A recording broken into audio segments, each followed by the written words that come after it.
Le réseau des chambres de métiers et de l'artisanat, chaque jour aux côtés des artisans, présente Sud Radio C'est ça la France, Nathalie Schrengerma. Bonjour à tous, il est quasi midi, bienvenue dans C'est ça la France, votre émission qui met en avant les talents français, ceux qui innovent, qui font preuve de créativité, qui font bouger les lignes tout en maintenant leur fabrication sur le sol français. Tout à l'heure, nous vous ferons découvrir une start-up lancée en 2016 qui vous propose de créer votre meuble sur mesure via une plateforme en ligne et sous une dizaine de jours, votre création est livrée chez vous sous forme de kit à monter. En 5 ans, ils ont su s'imposer auprès d'une grande enseigne française dans ce secteur. Connaissez-vous l'association Façon de faire? C'est un réseau d'entreprises du textile et de la mode Made in France qui s'est constitué sous un autre nom dans un premier temps, pendant la crise sanitaire, quand nous avions besoin de mobiliser toutes les forces textiles du pays pour fabriquer des masques. Aujourd'hui, ce réseau continue d'influencer le secteur de la mode et du textile d'une manière plus large. De quelle façon? Eh bien, nous allons poser la question à notre premier invité. Sud Radio C'est ça la France.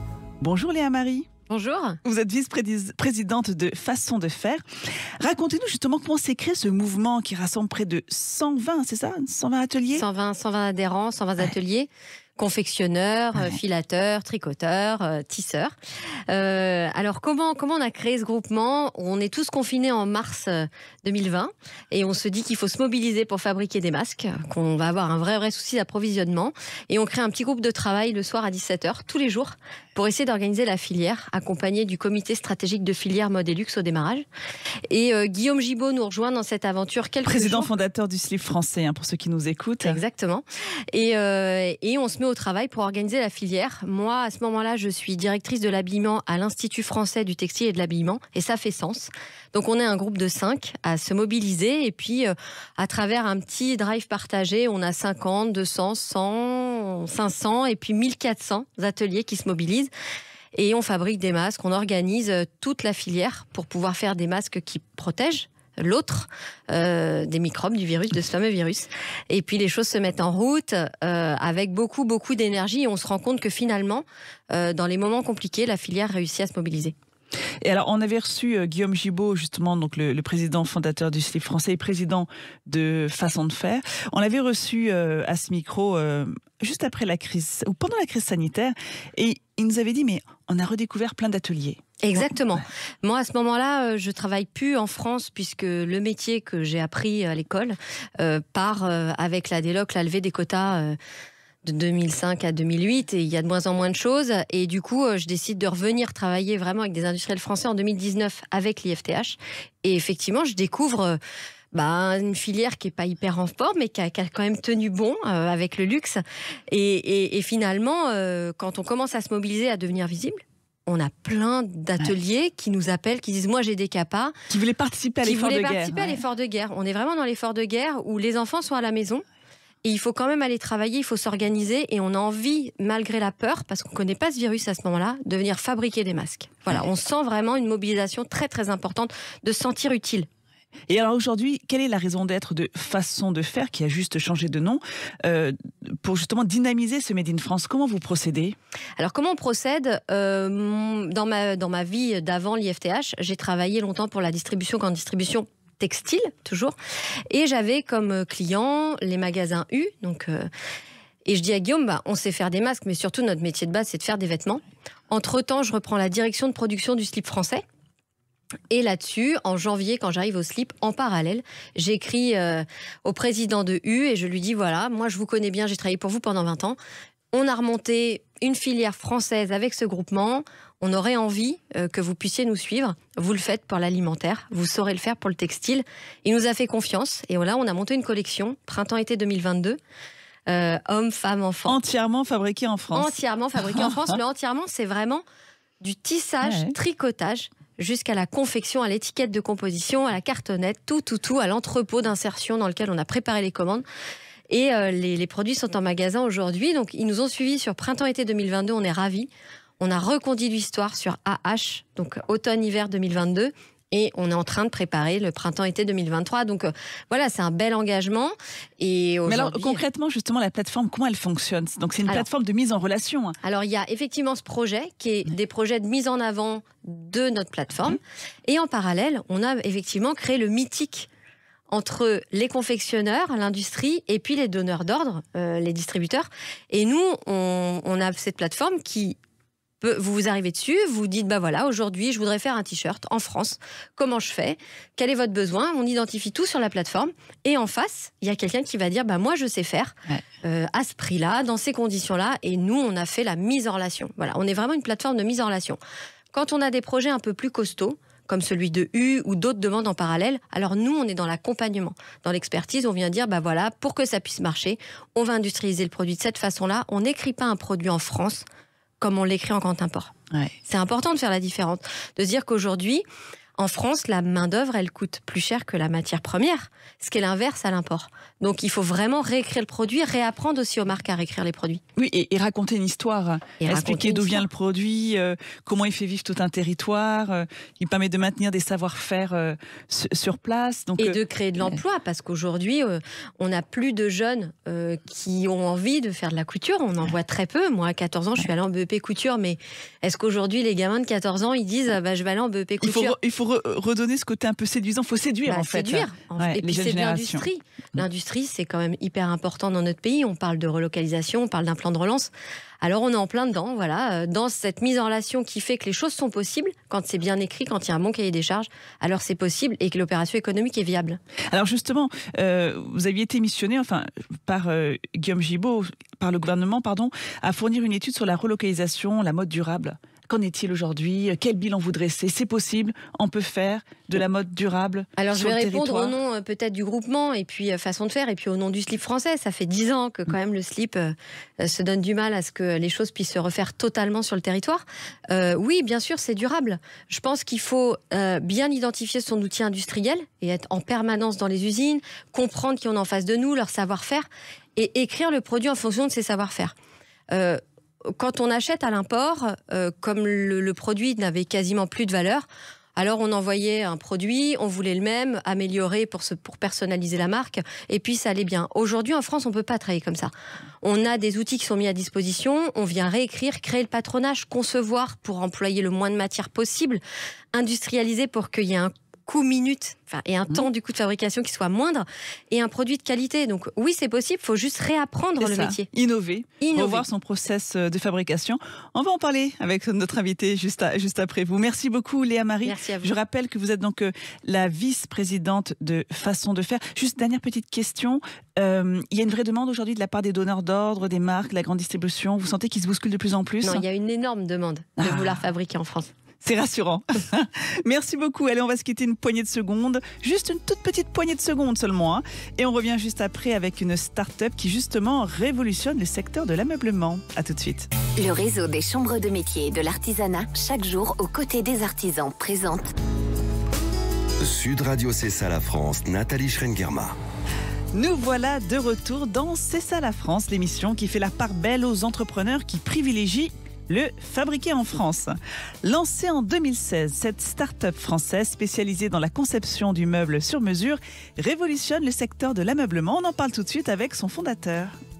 Sud Radio, c'est ça la France. Bonjour Paul Normier. Bonjour Nathalie. Vous êtes cofondateur, c'est ça, de Mobibam? Oui, fondateur. Fondateur. Cette entreprise qui innove dans un secteur qui est plutôt traditionnel. Mobibam, en quelques chiffres, 150 000 meubles sur mesure réalisés sur un configurateur 3D, une croissance de 60% en 2020 malgré le Covid, 30 tonnes de meubles vendus chaque mois. Vous êtes plutôt content. C'est une belle lancée. Oui, effectivement. Alors après, ce contexte du Covid, on en parlait tout à l'heure avec Marie, était quand même très, très particulier. Mais oui, on est content. Et ce qui nous satisfait aussi chaque jour, c'est de pouvoir compter sur un engagement d'une production française, puisque nos meubles sont fabriqués en Bourgogne. Que ce soit nos meubles sur mesure ou nos façades de cuisine, là, c'est un nouveau projet qu'on vient de lancer. Et après, les panneaux pour construire nos meubles sont fabriqués également en France. Le bois à l'intérieur de ces panneaux vient également de France. Donc c'est quand même c'est du 100% français. La matière première, c'est du bois de nos forêts. Absolument. Comment vous expliquez ce succès pendant le Covid? C'est les gens qui avaient envie de revoir leur intérieur. On se rendait compte en restant chez soi que la fenêtre méritait d'être un peu rénovée. Le meuble de cuisine, ça va pas trop. Oui, je dirais que ça a validé une tendance de fond, c'est-à-dire un intérêt pour le sens, pour l'éthique, pour donc la fabrication locale, et puis cet intérêt aussi pour pour l'aménagement de la maison et le fait de pouvoir le faire en ligne, hein, puisque nos solutions, elle est d'abord en ligne, même si on a pu aussi ouvrir, on a un petit showroom. Par exemple, au BHV Marais, on a aussi quelques points de vente chez un grand partenaire qui est Leroy Merlin. Mais il y avait cet intérêt de refaire son intérieur et cette disponibilité totale de notre solution et de nos équipes. D'ailleurs, c'était amusant. D'ailleurs, à l'époque, je me rappelle un des premiers échanges. On est dans ce moment de sidération du tout début du Covid. On a des gens qui nous contactent sur le chat et qui nous disent... toc toc, il y a quelqu'un? Oui. Ah, ça fait plaisir de se sentir moins seul. Donc, on était vraiment dans un moment où pour les gens moments de avaient détresse, on vous appelait. Oui, on a réglé des problèmes de meubles et d'autres problèmes. Comment vous bousculez les codes justement de ce secteur de l'ameublement? Racontez-nous. Dans notre ADN, il y a l'accessibilité et il y a la prise de pouvoir, hein. L'idée, c'est vraiment que l'utilisateur, le consommateur, puisse, via un configurateur qu'on veut le plus simple, le plus accessible possible, configurer lui-même une bibliothèque, un dressing. Donc tout ça, il va choisir au millimètre près l'ensemble de ses agencements. Et derrière, en fait, quand il clique sur commander, ça génère un ordre de fabrication à une usine qui est totalement automatisée. Donc c'est vraiment l'idée, c'est de réduire les intermédiaires et de maîtriser, d'avoir en temps réel sa conception, son prix, un délai de livraison maîtrisé. Donc ça, c'est sur la partie rangement. Et sur la partie cuisine qu'on est en train de lancer, et bien là, l'idée, c'est vraiment de démocratiser une cuisine d'architecte, une cuisine très design, en utilisant des magnifiques façades qui sont fabriquées également en Bourgogne et qui vont se baser sur des caissons standards qui viennent de chez Leroy Merlin.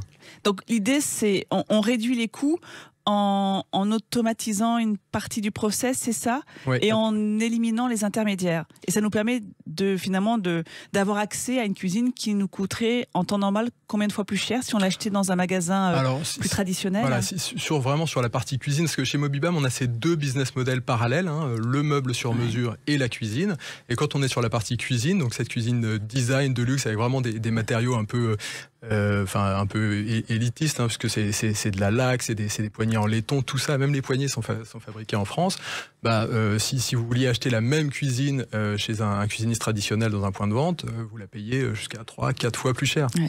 Donc là, effectivement, il s'agit d'être un peu astucieux. C'est ce que disait Léa Marie tout à l'heure, hein, pour l'univers du textile également. Il faut être astucieux, quoi. Il faut innover. Ouais. Et c'est vrai que ce contexte, parce que là, on a parlé de la crise du Covid, là, on traverse une nouvelle crise avec la guerre en Ukraine, est peut-être porteur pour ce genre de projet où les gens n'ont pas envie de renoncer à leur projet design et vont trouver via des astuces les moyens de les réaliser quand même, quoi. Oui, et c'est vrai que pour vous, vous n'avez peut-être pas ce problème des matières premières du coup, parce qu'elles sont sur le sol français, ou bien si, parce qu'il y a de plus en plus de concurrents. Oui, malgré tout, il peut y avoir. Je vous explique, pour la question du bois, ce qui se passe, c'est que on a des origines de bois qui sont devenues illégales, hein, c'est le cas par exemple du bois biélorusse ou du bois russe. Ce qui fait que des grosses... En fait, c'est très concentré, hein, cette industrie de la fabrication de panneaux. Tout ce qui est fabrication de panneaux en Europe de l'Est, tout d'un coup, ne peut plus s'approvisionner à l'Est. Et vient du coup s'approvisionner à l'Ouest. Donc ça ferait une grosse concurrence. Alors, on en souffre surtout en termes d'inflation, pas réellement en termes de disponibilité, parce qu'on a fait chez Mobibam le choix radical de matériaux haut de gamme. Donc on va dire que dans le choix de production des fabricants, ils vont privilégier ce qui a le plus de valeur ajoutée. Donc on est les derniers touchés, si vous voulez. Et ça peut expliquer que, par exemple, chez Ikea, ils ont pu avoir jusqu'à 20% de leur catalogue indisponible au cœur de la crise Covid. Et je pense qu'en ce moment, c'est aussi très compliqué pour eux. Alors, vous nouez des partenariats avec de grandes enseignes de l'ameublement, hein, notamment Leroy Merlin, pour ne pas les citer. Quelle est justement votre plus-value? Qu'est-ce que vous leur apportez? Qu'est-ce que vous avez qu'ils n'ont pas? Alors ça, c'est vrai que on est ensemble sur ce sujet du rangement sur mesure déjà depuis 2018. Et en fait, c'est vraiment un exemple de partenariat gagnant-gagnant. Leroy Merlin, c'est monumental. Je crois que c'est 140 points de vente en France. Ça fait 8 milliards d'euros de chiffre d'affaires l'année dernière. Mais du coup, ça a les défauts de ses qualités. C'est si gros. C'est un gros paquebot. Exactement, que sur certains sujets qui impliquent beaucoup de services et beaucoup d'adaptation, c'est très intéressant pour eux d'avoir un partenariat avec une petite société agile, une start-up, et c'est capable d'être bien plus flexible. Exactement. Alors, Paul Dormier, je voudrais qu'on revienne quand même sur votre parcours. Vous avez créé donc Mobibam début 2015. suite à la faillite de la menuiserie familiale. Donc vous étiez déjà dans le secteur Ouais, j'étais même particulièrement dans celui de la porte de placard de cuisine. Donc là, je suis dans un retour aux sources en ce moment. Mais oui, d'ailleurs, c'est Vous aviez prévu au départ de reprendre l'entreprise familiale ou... L'idée, c'était ça, ouais. Et malheureusement, ça n'a pas été possible parce qu'on était dans un marché qui était en perte de vitesse. C'était des portes de placard, mais c'était que sur du bois massif. Et en fait, ce genre de fabrication, nécessitant énormément de travail manuel, a été progressivement délocalisé en Asie, en Europe de l'Est, au Portugal. Alors du coup, comment vous avez eu cette idée justement de rester dans ce secteur-là, mais d'innover? Oui, absolument. En misant sur le digital, en découvrant en fait ces nouvelles générations de machines avec des changements d'outils ultra rapides, du pilotage numérique, et se dire mais si on branchait ces nouvelles générations de machines avec une interface web la plus simple possible, on pourrait permettre à l'utilisateur final, au consommateur, de reprendre le pouvoir tout en maintenant une production locale, parce qu'en réalité, l'électricité n'est pas tellement plus chère en Europe de l'Est ou moins chère en Europe de l'Est qu'en France. Donc ça n'a pas d'intérêt économiquement sur cette activité sur mesure. On est compétitif en restant en France grâce à cette automatisation. Donc désormais, vous êtes à la tête d'une entreprise de menuiserie entre guillemets 2.0. Oui, c'est ça, c'est même 4.0. 4.0, vous avez raison. Exactement. Et votre famille, elle a réagi comment du coup? Parce que qui était dans ce secteur-là, mais plus dans ce secteur de manière traditionnelle. Oui, absolument. Est-ce qu'ils y ont compris quelque chose au départ? Ou ils se sont dit, oulala, qu'est-ce qu'il est en train de faire? Je pense qu'ils ont soutenu un peu la démarche entrepreneuriale, mais je crois qu'ils n'ont pas vraiment compris. Pas tout compris. Non, mais le concept, ils étaient, mais ça marche. Voilà. Bon, maintenant que c'est lancé, etc. Alors, ce qui est sympa d'avoir cette famille un peu avec cette sensibilité entrepreneuriale, c'est d'avoir pu échanger beaucoup avec eux sur des idées, me faire challenger. Donc ça, c'était une chance. Et puis vous avez des experts du coup autour de vous. Oui, des experts sur le pas produit. Pas du digital, sur le produit. Sur le produit. Mais c'est important aussi, finalement, c'est ce que le client reçoit à la fin. Donc, merci beaucoup, Paul Normier. Je rappelle que vous êtes donc le fondateur de Mobibam. Merci à tous les deux et merci Léa Marie également. Merci. Il est temps d'aller se balader avec Thibaut, notre French Trotter. Le comité régional de tourisme Provence-Alpes-Côte d'Azur vous présente Sud Radio, c'est ça la France, avec Thibaut, le French Trotter. Bonjour Thibaut. Bonjour Nathalie. Alors, vous poursuivez votre exploration de la Provence, si je ne me trompe pas, parce que vous étiez dans le Var déjà la semaine dernière. Oui, c'est ça, Nathalie. Je suis allé me balader du côté du golfe de Saint-Tropez. Ça va? Il y a pire comme endroit. Voilà. Et en passant par le village de Coguelin, je ne me suis pas intéressé aux pipes, mais je me suis arrêté dans une conserverie de spécialité provençale. Elle s'appelle Au Bec Fin et elle s'est forgée une jolie réputation d'excellence. Et Mélissa, qui est en charge des visites, nous présente l'entreprise. Nous sommes une fabrique qui existe depuis maintenant 30 ans. Nous fabriquons tout ce qui est soupe de poisson, tout ce qui est tartinable, anchoyade, tapenade. Ensuite, nous avons la fabrique qui se trouve juste derrière la boutique où nous produisons tous nos produits. Et ce qui est bien, c'est que quand on vient, on peut voir cette fabrique. Il y a une large baie vitrée qui ouvre sur l'atelier de fabrication. D'ailleurs, est-ce qu'on peut y aller? Est-ce qu'on peut aller voir ce qui se passe derrière? Alors là, ce que vous voyez, c'est la mise en pot, la stérilisation des pots. Donc aujourd'hui, ils font de l'enchoyade stérilisée. Donc vous pouvez voir la machine, la mise en pot, tout le passage. Donc, est-ce qu'on peut décrire cette machine là? Je vois une chaîne de conditionnement, c'est ça? Exactement. Avec un tapis roulant. Voilà, donc ils posent les pots à l'entrée, donc sur un plateau. Et ensuite, les pots passent à travers la machine sur un petit tapis roulant où vous avez la machine du coup qui est réglée pour le dosage des pots. Là, pour la longue stérilisation, c'est 3 ans de date. Donc, c'est des produits du coup qui durent quand même dans le temps. Et après, vous avez tout ce qui est produit frais où là, vous avez la crème. Donc, forcément, la date est quand même plus courte.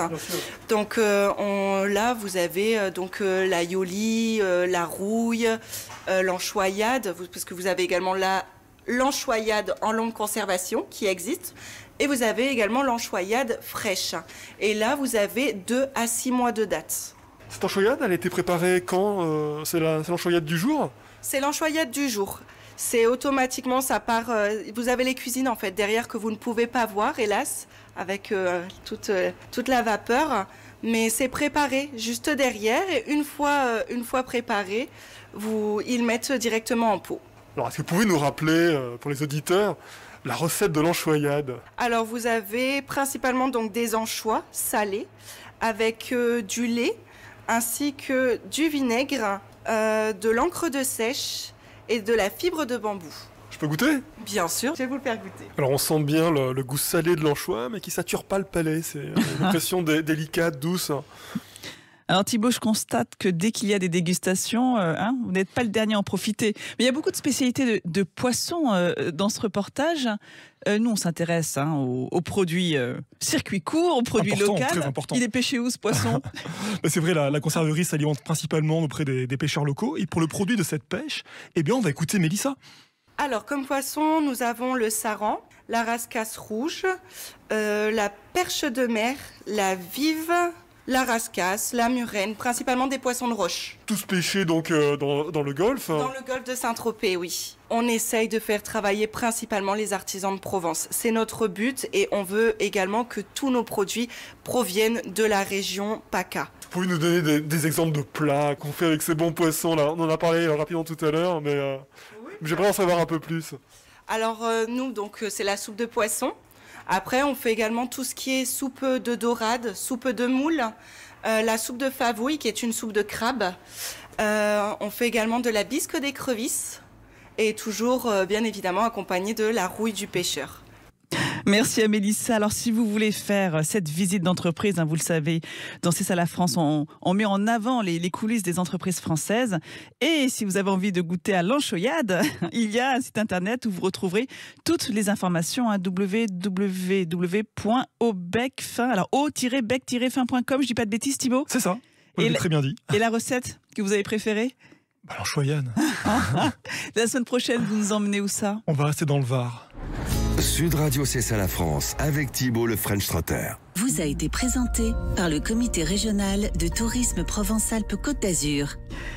Et oui, merci à vous. On se retrouve la semaine prochaine, même jour, même heure et même radio. Pour les nostalgiques, vous pouvez bien évidemment réécouter cette émission en podcast sur sudradio.fr. Allez, bonne journée à vous et à la semaine prochaine. Au revoir. Le réseau des chambres de métiers et de l'artisanat, chaque jour aux côtés des artisans, vous a présenté Sud Radio, c'est ça la France.